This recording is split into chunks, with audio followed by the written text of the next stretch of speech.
শুভ সকাল আমার প্রিয় বন্ধুরা, কেমন আছো সবাই? আশা করছি সকলে অনেক বেশি ভালো আছো। আমরাও না বেশ ভালো আছি। ভারতের ছোট্ট একটি গ্রাম থেকে আমি রূপা, ব্লগার রূপা চ্যানেলে সকলকে স্বাগত জানিয়ে আজকের ব্লগটি শুরু করছি। অনেক ভোর ভোর ঘুম থেকে উঠে যেহেতু সিমরানের পরীক্ষা আছে, ওকে আগে গুছিয়ে তারপরে পড়াটরাগুলো কমপ্লিট করিয়েছি। উঠেছি বলতে পারো 4:30টার সময়। তারপরে ওর বইটাকে আরও একবার সুন্দর করে রিভাইজ করিয়ে স্কুল গাড়িতে তুলে দিয়ে এসে সোজা চলে এসেছি রান্নাঘরে। ঘরের কাজ ওইভাবেই পড়ে আছে, এখনও পর্যন্ত মুখ ধুয়ে চাও খেতে পারিনি। আর এতটাই সকাল সকাল আমার রান্নাগুলো করে নিতে হচ্ছে, যেহেতু এক্ষুনি ডাক্তারের কাছে যাব। তো সেই কারণে হাজব্যান্ড বললো একটু তাড়াহুড়ো করে রান্নাটা করে নিতে। কি বলো তো, যেখানেই যাই না কেন রান্না স্নান এই সকল জিনিসগুলো করে কাঁচা ধোয়া করে যদি বাড়ি থেকে বেরোনো যায় না, তাহলে একদম গাটা পুরো আজুর থাকে। কোনো একটা জায়গা থেকে দেখবি এসে কোনো কিছুই আর করতে ইচ্ছে করে না। আর যে ডাক্তারবাবুকে দেখাতে যাব প্রচণ্ড পরিমাণে ভিড় হয়, কত বেলা হবে আস্তে আস্তে তারও ঠিক নেই। তো বাড়িতে তো কোনো রকম সবজি ছিল না, ওই 8খানা বেগুন আর একটা কলা। তো সেটাকে সুন্দর করে কেটে নিয়েছি আর বেশ কিছুটা আলু দিয়েছি। আর এখন আমি এক ভাগেরই করব। ফ্রিজ থেকে কিছুটা যে বাগদা মাছ বার করেছি। তো বাগদা মাছ দেখবে যে কোনো সবজির মধ্যে দিলে বেশ দারুণ লাগে। প্রথমে ভেবেছিলাম ঝোল করব, তারপরে ভাবলাম যেহেতু সবজি আছে তো ঝোল করলে আরও এক ভাগের সবজি আমার করতে হতো, অতটা টাইম নেই হাতে, এক ভাগেরই করে দিই। আর আজকে ঈশা একেবারে আমার সঙ্গে ভোর ভোরই ঘুম থেকে উঠেছে আর ওই পরিমাণে দুষ্টুমি করতে আছে। হাজব্যান্ড এখনও ঘুমাচ্ছে, ওকে ডেকে দেবো, তারপর স্নান করে চা খেয়ে আমরা একসঙ্গে বেরোবো। তো এদিকে দেখো টুকটুক করে ওইভাবেই পানিতে হাত দিতে আছে। আমি তো এই যে মালসাটা সরিয়ে নিলাম, তা না হয় ওই পানিগুলো ফেলে আমি আবার সবজিটা ধুয়ে এনে রাখলাম। ওইভাবেও পানির ভিতরে হাত দিয়ে বসে থাকতো। আর ওদিকে তো রান্নাটা হচ্ছিল, তার মাঝে আমার বাচ্চাকোটাও কমপ্লিট। একটু বুদ্ধিসাদ্ধি করে চললে না তাড়াহুড়োর মাথায় অনেক তাড়াতাড়ি হয়ে যায়। তো উনুনটা জ্বলছে দেখো কতটা দারুণ। আর এতে কিন্তু আমি তেমন রান্না করি না। আর এখন এই যে বেশি মাছগুলো আছে এগুলোকে আমি আবার ফ্রিজে রেখে দেব। তো আগের দিন বেশ খানিকটা মাছ নিয়ে এসেছিলো, সেখান থেকে টুকটুক করে এই 2 দিন রান্না করলাম। আর এখনও যা আছে আর 1-2 দিন হয়ে যাবে। বাড়িতে সদস্য সংখ্যা কম থাকার কারণে আমাদের বাড়িতে সত্যিই সবজি অনেক কম লাগে। হাজব্যান্ড তো তেমন খাই না, বেশিরভাগ টাইম হোটেলে খাই, যেদিন বাড়িতে থাকে সেদিনই খাই। তো ওই একলা পেট আর 2টো মেয়ে তেমনভাবে তো ভাত খেতেই চায় না, অল্প অল্পই রান্না করতে লাগে। এদিকে দেখো কড়া বসিয়ে দিয়ে সুন্দর করে পেঁয়াজটাকে একটু ভাজা ভাজা করে নিচ্ছি। আর এটা লাল লাল হয়ে গেলেই এর মধ্যে একটুখানি আমি চিংড়ি মাছগুলো তুলে ভাজা করে নেব। কি জানো তো, চিংড়ি মাছ আলাদা ভাজা করে নেওয়ার থেকে এরকম মশলার ভিতর কষিয়ে কষিয়ে ভাজা করলে সেটা বেশি ভালো হয়। ওই কারণে আমি একটু তেলটা বেশিই দিয়েছি, যে চিংড়ি মাছগুলো ভাজতে একটু তেল লাগবে, তো সেই কারণে। আর উনুনটা জাল একদম আস্তে আস্তে করে দিচ্ছি, তা নয় বেশি জোরে জাল দিলে আমি একেবারে হাতামাতা পাবো না। তারপরে দিয়ে দিলাম একটু আদা রসুন বাটা, এটাকে দিয়ে সুন্দর করে নাড়িয়ে নাড়িয়ে পুরো কষিয়ে নেব। আর যখন মাছটা ভাজা ভাজা হয়ে গেছে, অনেকক্ষণ যাবতই আমি নাড়ছিলাম, তো তারপরে নুন, হলুদ, লঙ্কার গুঁড়ো এগুলোকে অ্যাড করে আরও একবার সুন্দর করে নেড়ে চেড়ে ভাজা ভাজা করে নেব। বেশ বড় সাইজের মাছ তো খেতে কিন্তু বেশ দারুণ লাগে। চিংড়ি মাছ ছোটো মাছ আমার খুব একটা ভালো লাগে না, তবে বড় মাছ হলে বেশ দারুণ লাগে। এদিকে দেখো বেগুন, কলা, আলু একসঙ্গে চাপিয়ে দিয়েছি। যেদিন বাড়িতে সবজি না থাকে ওই পড়ে থাকা ছিটে ফোটা সবজি থাকে, সেটা দিয়ে সুন্দর করে এইভাবেই বুদ্ধি করে রান্না করি। আবার হয়তো কালকের দিকে বাজার করব, তখন আবার বেশ 1 সপ্তাহ সুন্দরভাবে চলে যাবে। আর এমনিতেও কি জানো তো, আমাদের বাড়ির সামনে প্রত্যেক দিন এখন সবজিওয়ালা আসে 1-2 করে, ওই কারণে টাটকা সবজিটাই নিয়ে খাওয়া হয়। ওই 1-2 দিনের মতো সবজি নিই, আর ফুরিয়ে গেলে আবারও বাড়ির সামনে থেকে নিয়ে নিই। আর বেশ দারুণ টাটকা টাটকা সবজি আনে, যার কারণে এখন আর বাজারে যাওয়ারও চিন্তা নেই, আবার সবজির ফুরিয়ে যাওয়ারও কোনো টেনশন নেই। তো যাই হোক, এদিকে অনেকক্ষণ ঢাকা দিয়ে রেখেছিলাম, তার মধ্যে দেখো কলা, আলু, বেগুন কত সুন্দর গলে গেছে। আমি তো প্রথমে ভাবছিলাম 2-3 রকম হরেক রকম সবজি কেমন লাগে কি জানি, তবে এত দারুণ লেগেছিল না কি বলবো। আর এখান থেকে অর্ধেকটা মতো সবজি তুলে নিয়ে আমার মায়ের কাছে দিয়ে আসবো। আর সিমরান সারাদিন ওখানেই থাকবে, একটু বেশি করে সবজি দিলে আমার মায়েরও দুপুরবেলাটা হয়ে যাবে। তো যাই হোক, আমরা শুধু সকালে খাবো আর রাতে এসে আবার অন্য কিছু রান্না করে নেব। তো এদিকে সবজিটা হয়ে গেল আর লাস্টে একটুখানি ম্যাগি মশলা দিচ্ছে। এই ম্যাগি মশলাগুলো না প্রত্যেক দিন বেঁচে যায়, যেহেতু একটা দুটো করে ম্যাগি করা হয়। আমার মেয়ের ম্যাগিতে মশলা দিই না, সামান্য একটুখানি দিই, তো সেই কারণে আর কি। তো রান্নাটা শেষ করলাম এত তাড়াতাড়ি কি বলবো। তারপরে এদিকে হাজব্যান্ডকে এখন চা করে দিলাম, আমিও সেই সঙ্গে একটুখানি খেয়ে নিচ্ছি। আর নানান রকম কথাবার্তা হচ্ছে, কোন ডাক্তারের কাছে যাব, সারাদিন কিভাবে কি কাটবে, তো সেইটাই আর কি। তো এদিকে চাটাগুলো খাওয়া কমপ্লিট করতে হবে, ঈশাকে স্নান করাবো, আমি স্নান করব, তারপরে গিয়ে গুছিয়ে নেব ব্যাগপত্র। ওই বলতে পারো 2-2:30 হয়তো বাজতে পারে। আর এখনও পর্যন্ত আমি বাসন মাজিনি, ঘরের কোনো কাজই করিনি। চাটাগুলো খেয়ে চায়ের পাত্রটা ঘর থেকে ধুয়ে দিলাম, আর এখন চলে এসেছি পুকুরে। আর আজকে জানো তো, সকাল থেকে প্রচণ্ড হারে রোদ্দুর ছিল, আর দুপুরবেলা গিয়ে এত প্রচুর বৃষ্টি, সে বৃষ্টির কথা আর কি বলি। আমরা তো এক প্রকার ওখানে ডাক্তার দেখাতে বসেছিলাম, দেখছিলাম যে বাইরে একটা মানুষজন নেই, আর এত বৃষ্টি হচ্ছিল যে আমাদের বাড়িতে আসতেও বেশ লেট হয়ে গেছিলো। এদিকে প্রত্যেকটা বাসন সুন্দর করে ছাই আর সাবান দিয়ে ঘষে ঘষে মেজে নিচ্ছি। আর কাঁসার বাসনে তো ছাই দিলে বেশ দারুণ চকচক করে, তো সেই কারণেই আর কি।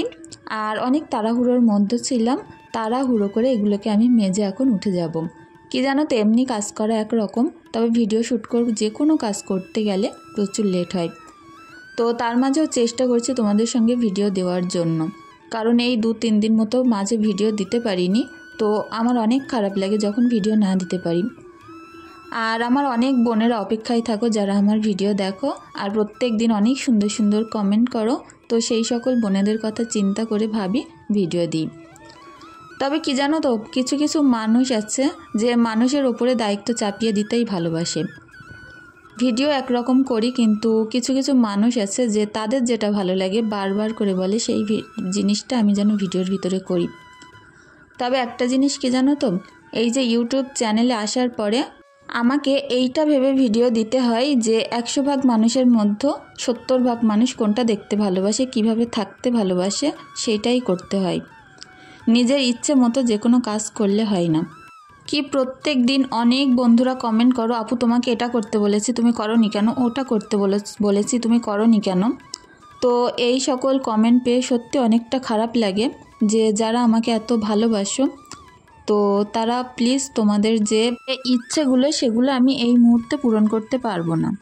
কারণ এখানে যে সকল বন্ধুরা আছো সকলের দিকের চিন্তা করেই আমাকে ভিডিও দিতে হয়। সব কিছু নিজের ইচ্ছে মতো কি অন্য কারো ইচ্ছে মতো দিলে হয় না। আর এটা আমাদের ঠিক করে দেয় ইউটিউব যে অ্যালগরিদম, সেটা থেকেই। তো যাই হোক, আশা করছি তোমাদের প্রশ্নের উত্তর আমি দিতে পেরেছি। আর অবশ্যই চেষ্টা করব যে তোমাদের মতো করে চলার। তবে কি জানো তো, একটুখানি দেরি হবে, প্লিজ তোমরা আমার কথাগুলো বোঝার চেষ্টা করো, একটুখানি মানিয়ে নিও। আর আশা করছি আমার কথাগুলোর থেকে যদি কারোর কিছু খারাপ লেগে থাকে আমি ক্ষমা প্রাপ্তি, আমাকে অবশ্যই ক্ষমা করে দিও। আর অবশ্যই কথাগুলো ক্ষমা সুন্দর দৃষ্টিতে দেখার অনুরোধ রইল। তো যাই হোক, এদিকে দেখো আমি এখন বিছনা গোছাতে চলে এসেছি। আর টিছনাগুলো সুন্দর করে গুছিয়ে নিয়ে আমাকে তো আবার এক্ষুনি বেরোতে হবে, তো সেই কারণেই আর কি। আজকে জানি না কতটা কি তোমাদের সঙ্গে শেয়ার করতে পারবো, তবে চেষ্টা করব সারা দিন কোথায় কাটলো, কিভাবে কাটলো অবশ্যই দেখানোর জন্য। আর যেদিন আমরা ভাবি যে কাজগুলোকে শেষ করব তাড়াতাড়ি, মনের ভিতরে একটা আলাদা রকম এনার্জি নিয়ে কাজ করা শুরু করি, দেখবে অনেক তাড়াতাড়ি হয়ে যায়। আজকে ভোর থেকেই চিন্তা করে নিয়েছিলাম যে আমার এই কাজগুলোকে অনেক তাড়াতাড়ি শেষ করব, তার সঙ্গে ভিডিও শ্যুট করে তোমাদের সাথে শেয়ারও করব। আর সত্যিই না, অনেক সুন্দরভাবে আমার কাজগুলো 1 ঘন্টার মধ্যে হয়ে গেছে। আমি তো নিজেই অবাক যে এতগুলো কাজ একসঙ্গে কিভাবে করলাম। হয়তো সবগুলো কাজ আমি তোমাদের সঙ্গে শেয়ার করতে পারিনি, তবে যতটুকু সম্ভব ততটুকু শেয়ার করলাম। আর এদিকে দেখো এই ঘরটা সুন্দর করে গুছিয়ে নিয়েছি। তবে কি জানো তো, আমি একদিক থেকে গোছাই আর এক দিক থেকে আমার বাচ্চা ওইভাবেই ঘোরাতে থাকে। তো যাই হোক, টেডশিটগুলো একটু সুন্দর করে টান করে ঝাড়ু দিয়ে নিলাম। আর দেখবে কোনো জায়গা থেকে এসে যদি ঘরবাড়ি পুরো পরিপাটি থাকে মনটা ভালো হয়ে যায়। আর কোথা থেকে এসে যদি দেখি যে ঘরবাড়ির অবস্থা খারাপ, গোছাতে হবে, তখন আরও বেশি খারাপ লাগে। আর এখন বিশেষ করে যে এত গাদা গাদা জামা কাপড় রোজ আমাকে কাচতে হচ্ছে, আর কি বলবো। এদিকে আমার কিছুটা নাইটি আছে, আর যে টেডশিট আছে কাল কেচে দিয়েছিলাম, শুকিয়ে গেছিলো, এগুলো আর ভাঁজ করে ওঠা হয়নি। তো এগুলোকে এখন আমি সুন্দর করে ভাঁজ করে নেব।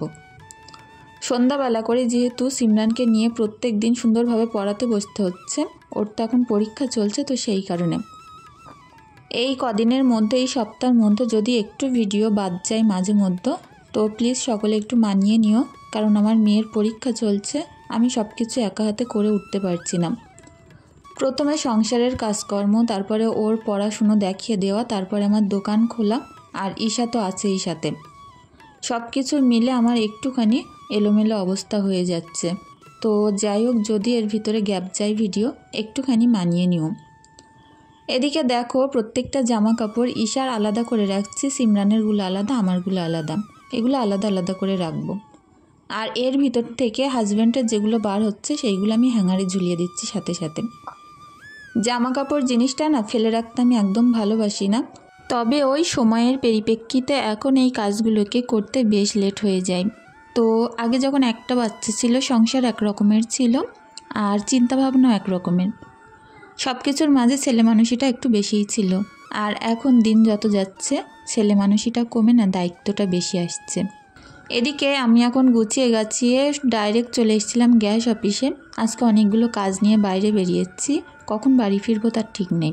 তো যাই হোক, আমার যে গ্যাস পাইপের যে মাথার কাছে একটা যে নজেল টাইপের থাকে, সেটা খারাপ হয়ে গেছে, তো ওটাই এখানে ঠিক করতে নিয়ে এসেছিলাম। এখানে কিছুক্ষণ বসে তারপরে যাব ডাক্তারের কাছে হাজব্যান্ডের নাম লিখিয়ে দিতে। এখানে নাম লিখাতে আসার আগে দেখলাম এখনও হাতে অনেকটা সময় আছে, তো আমার যে স্কুটিটা খারাপ হয়ে গেছে তার কিছু মালপত্র এখানে হোন্ডা শোরুমে অর্ডার দিতে আসলাম। আর আমাদের এই যে বসিরহাট রাস্তাটা, এটা যে এত প্রিয় আমার কি বলবো, ছোট থেকে বড় হয়েছি বলতে পারো এখানেই প্রায়। মামার বাড়ি পাশে আমার, তো ছোটোবেলায় যতবারই মামার বাড়িতে আসতাম এই রাস্তাগুলো এত চেনাশোনা না, যে কোনো জিনিস কিনতে, তারপরে সেলের বাজারে, তারপরে যে কিছুর জন্যই আমাদের এই বসিরহাট বাজারে সব কাজ হতো। আর এখন যখন শ্বশুর বাড়িটা একটুখানি দূরে, তো ওই বলতে পারো সপ্তাহে কি মাসের ভিতরে 2-3 বার আসা হয়, সত্যি অনেক ভালো লাগে। সব কিছু এখন পুরো চেঞ্জ হয়ে গেছে। তো হাজব্যান্ডের যে ডাক্তারবাবুর কাছে নিয়ে গেছিলাম, ওখানে নাম লিখিয়ে বলল যে 4টের পরে আসতে, এত সময় আমরা কোথায় কাটাবো। তো বসিরহাটে পাশেই আমার একটা মাসি শাশুড়ির বাড়ি, তো সেখানেই এসেছিলাম, অনেক দিন পরে আসা হয়েছে। তো যাই হোক, এখানে এসে দুপুরবেলা আমরা খাওয়া দাওয়া করলাম, আর কিছুক্ষণ একটুখানি রেস্ট নিয়ে তারপরে যাবো আবার ডাক্তারের কাছে। আমার মাসি শাশুড়ি যেহেতু বেঁচে নেই, তো তার ছেলে আছে, বৌমা আছে, তারা প্রচুর প্রচুর খুশি হয়েছে আমরা যাওয়ার পরে, যেহেতু অনেক দিন পরেই গেলাম। আর আসার সময় একেবারে ওদেরকেও নিমন্ত্রণ করেই আসলাম। তো বলছিল যে তাদের মেয়ের পরীক্ষা আছে, পরীক্ষাটা হয়ে গেলে আমাদের বাড়িতে আসবে আর এসে 2-1 দিন থেকে যাবে। তো চলো ঘরটাকে তোমাদের সঙ্গে একটুখানি ঘুরিয়ে দেখি, বেশ ভালোই লাগছে, একটু আনকমন জায়গায় আসলে দেখবে বেশ ভালো লাগে। আর এখান থেকে ওই 4-4:30 দিকে ডাক্তারবাবুকে দেখাতে গিয়েছিলাম, বাড়ি আসতে আসতে পুরো সন্ধ্যা হয়ে গেছিল। তো আজকে সারাদিনটা আমাদের এইভাবেই কেটেছে, আর যতটুকু সম্ভব চেষ্টা করলাম তোমাদের সঙ্গে শেয়ার করার জন্য। সকলে অনেক ভালো থেকো, সুস্থ থেকো, ধন্যবাদ।